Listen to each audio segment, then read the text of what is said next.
Shalom, selamat sore ibu-ibu yang dikasihi oleh Tuhan Yesus. Kita bersyukur bahwa kita masih diberikan kesempatan untuk dapat melaksanakan kegiatan ibadah, bahkan kita dapat merenungkan kebenaran firman Tuhan.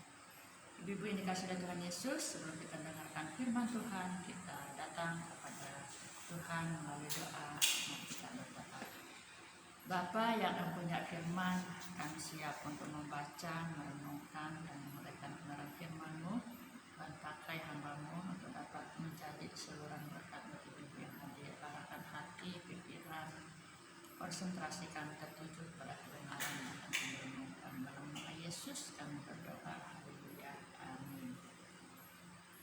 Mari kita membuka Alkitab kita bersama-sama yang terdapat dalam Filipi pasal yang keempat ayat yang keempat. Filipi pasal yang keempat ayat yang keempat. Demikian firman Tuhan. Bersukacitalah senantiasa dalam Tuhan. Sekali lagi kukatakan bersukacitalah. Demikianlah pembacaan firman Tuhan. Bersukacitalah senantiasa dalam Tuhan. Sekali lagi kukatakan bersukacitalah.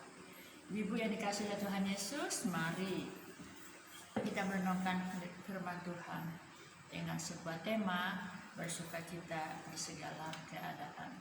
Bersukacita di segala keadaan.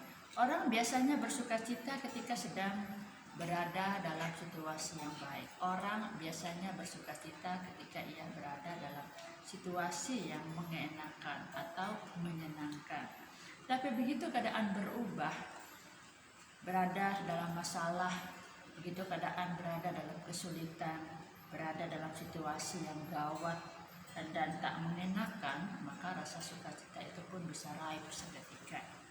Yang ada tinggal rasa sedih, yang ada tinggal rasa muram, yang ada tinggal rasa kecewa, yang ada tinggal rasa marah, frustasi, dan sebagainya. Ibu-ibu yang dikasihi oleh Tuhan Yesus, Rasul Paulus menulis kitab ini ketika ia sedang dalam keadaan yang tidak baik.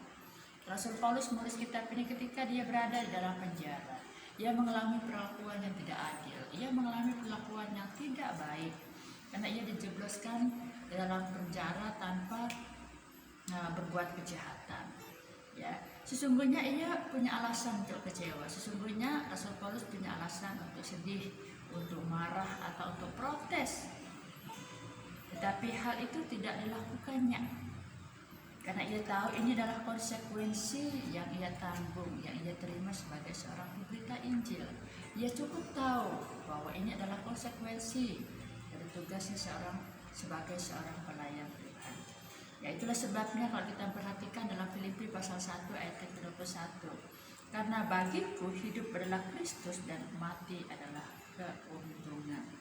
Jadi penderitaan dihadapi oleh Rasul Paulus ketika ia berada dalam penjara tidak menghalanginya untuk terus melayani Tuhan.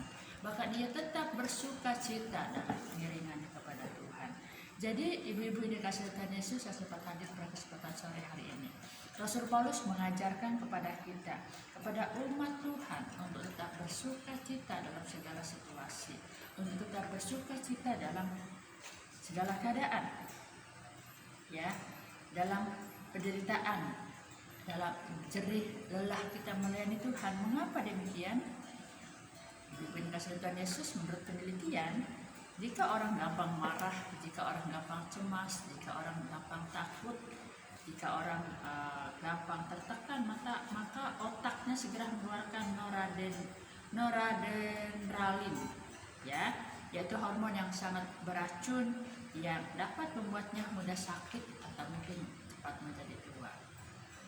Ya, sebaliknya, jika seseorang menghadapi segala sesuatu dengan positif, ya, menghadapi segala sesuatu dengan positif, otaknya akan mengeluarkan hormon endorfin yang memperkuat daya tubuhnya.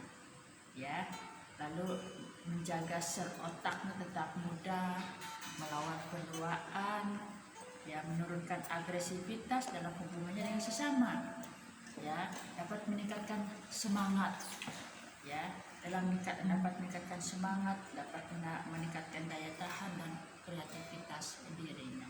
Nah, ibu-ibu yang dikasihi Tuhan Yesus, Tuhan tahu persis bagian mana dari manusia yang harus dikembangkan.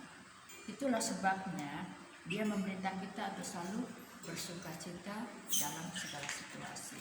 Bersuka cita dalam keadaan baik, baik atau tidak baik.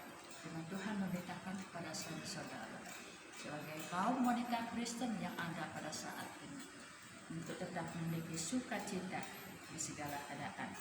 Ya, kita bersuka cita karena kita punya dasar yang kuat. Ya, kita punya dasar yang kuat untuk bersuka cita, yaitu janji firman Tuhan. Ya, dikatakan dalam Ratapan pasal yang ketiga ayat yang ke-25 katakan, Tuhan adalah baik bagi orang yang berharap kepadanya.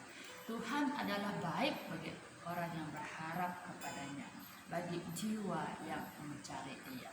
Jadi ibu ini kasih Tuhan Yesus, jangan kita fokus pada besarnya masalah, jangan kita fokus pada situasi-situasi yang memungkinkan kita untuk kecewa atau menjadi putus asa dengan segala situasi atau masalah yang terjadi di sekitar kita.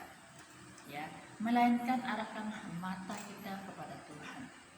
Ya, yang berjanji tak akan membiarkan, yang berjanji tak akan meninggalkan saya dan saudara. Inilah janji firman Tuhan dalam hidup kita. Jaminan Tuhan inilah yang memampukan kita untuk bersuka cita di segala keadaan. Ya, jaminan Tuhan inilah yang memampukan kita untuk tetap bersuka cita dalam Tuhan, karena Dia tidak akan membiarkan kita, Dia tidak akan meninggalkan kita. Jadi ibu dikasih Tuhan Yesus, situasi apapun yang saat ini kita hadapi yang memungkinkan bagi kita untuk kehilangan sukacita, firman Tuhan kembali mengingatkan kepada kita untuk tetap memiliki sukacita dalam segala situasi, dalam segala keadaan. Itu yang Tuhan kehendaki dalam kita. Haleluya, puji Tuhan.